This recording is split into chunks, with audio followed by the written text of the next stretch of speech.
bem-vindos ao nosso podcast. A gente vai bater um papo com os docentes de diversos cursos de pós-graduação, né, da área da educação física, da área do esporte, da área da educação. E hoje a gente está começando o nosso primeiro programa, recebendo uma pessoa super especial, que vai estar falando para a gente aqui um pouquinho da sua história, da sua trajetória e também sobre fitness aquáticos, né, que é um assunto que a gente está agora lançando um curso de pós-graduação em natação e esportes aquáticos, e ela vai explicar e vai falar um pouquinho sobre, né, esse assunto. Bom, antes da gente começar, né, é importante passar algumas informações. Eu sou o professor Dr. Carlos Erdi, coordenador do curso, e também seria aqui o host desse podcast. A gente tem o programa, né, iniciando de forma ao vivo aqui no canal. Vocês estão assistindo no canal do Carlos Erdi, também no canal do curso de pós. E também a gente vai ter, depois de 1 hora, a exclusividade ali só para os alunos, né, dos cursos, alunos que são egressos dos cursos de pós-graduação, lá no portal do aluno, na área de membros, no Hotmart, tá bom? Bom, dito isto, eu vou aqui ler o currículo da nossa docente de hoje, que é uma grande amiga. Eu tive que trazer aqui o laptop porque é muita coisa, sabe, gente? E aí fica difícil aqui, né? Mas eu vou tentar resumir aqui para ficar mais tranquilo, para a gente não perder muito tempo. A nossa convidada de hoje, uma pessoa que é minha amiga, né? Se destaca já há um tempo na área da educação física, principalmente nesse mundo do ambiente aquático. E ela possui graduação de educação física pela Universidade Estadual do Rio de Janeiro. Ela tem mestrado em biodinâmica do movimento pela Universidade Federal do Rio de Janeiro e também um doutorado em biologia humana experimental pela Universidade do Estado do Rio de Janeiro. Atualmente, ela é professora dos cursos de pós-graduação da Universidade da Saúde, professora do Centro Universitário das Faculdades Metropolitanas Unidas, professora convidada do Centro Universitário Celso Lisboa, professora convidada da pós-graduação da Universidade Estácio de Sá e tem experiência na área da educação física com ênfase em educação física adaptada e populações especiais, atuando principalmente nos seguintes temas: exercício aquático, gestação, aprendizagem motora, hidroginástica, gestantes, hipertensos, diabéticos, obesos, fibromialgia, crianças e bebês. Atua na área de personal trainer para pessoas com deficiência, autismo, TDAH, TOD e síndromes. E, além disso, ela também é a grande, se não a maior de todas, referência na área das atividades aquáticas. Senhoras e senhores, recebam com uma salva de palmas a professora doutora Renata Taverick. Fui bem, Renata? Fui bem. Nossa, é muita coisa. Nossa, que apresentação. Seja bem-vindo, é um prazer estar recebendo você aqui no nosso primeiro programa. Não teria outra pessoa para participar desse primeiro programa que não fosse você, a pessoa que acompanha os nossos projetos, né, tá sempre com a gente. E hoje vai ser um bate-papo muito importante para quem está assistindo a gente, para falar um pouquinho sobre esse tema. Então, se fica à vontade, eu já fiz uma apresentação sua, mas fica à vontade para falar um pouquinho de você, Renata. Nossa, depois dessa apresentação, né, eu queria te agradecer, professor Carlos, assim, pela amizade, pelo convite, por estar embarcando nesse projeto, nesse super projeto da pós-graduação em atividades aquáticas. E o que é uma paixão, né? É uma paixão desde pequena, desde lá, de quando eu me lembro que eu fazia aula de natação no Júlio Delamare. Nossa! No Maracanã, na pranchinha de isopor encapada com pano, né? Acho que muitos nem devem ter passado por essa experiência.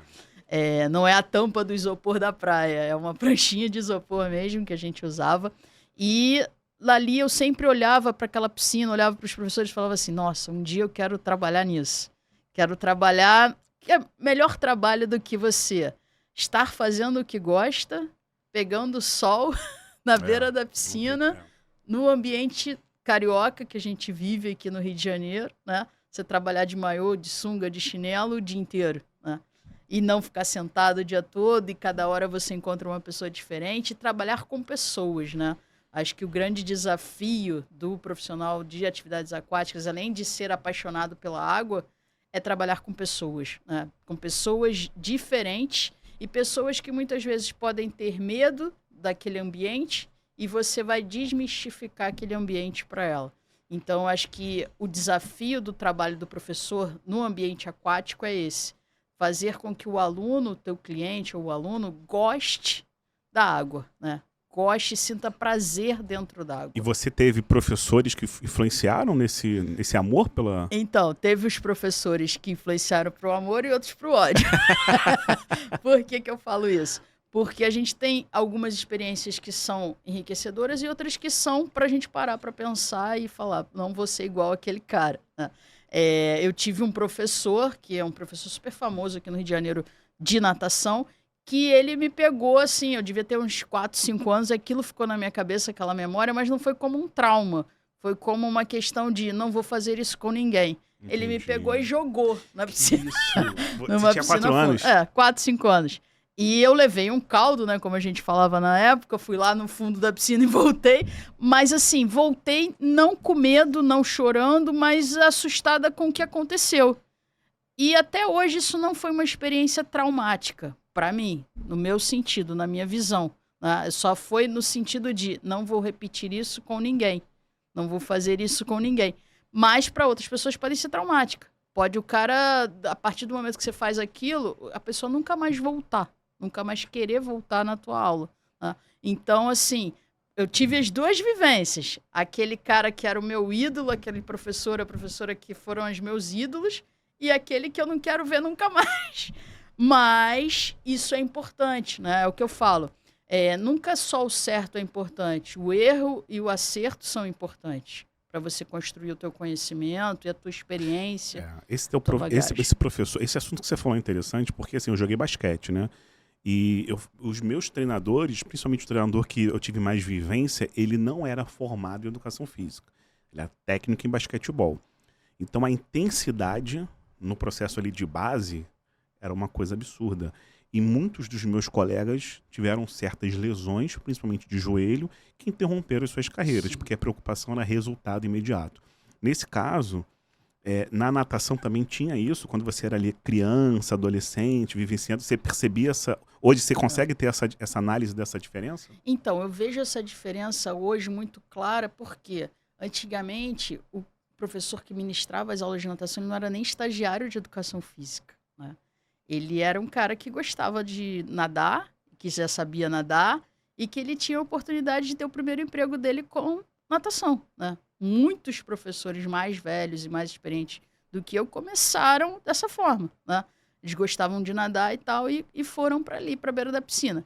Provavelmente provocaram muitas lesões, provavelmente provocaram muitos traumas em algumas crianças que hoje em dia não gostam mais de água, né? A gente tem uma amiga em comum que ela fala que a água é só para tomar banho.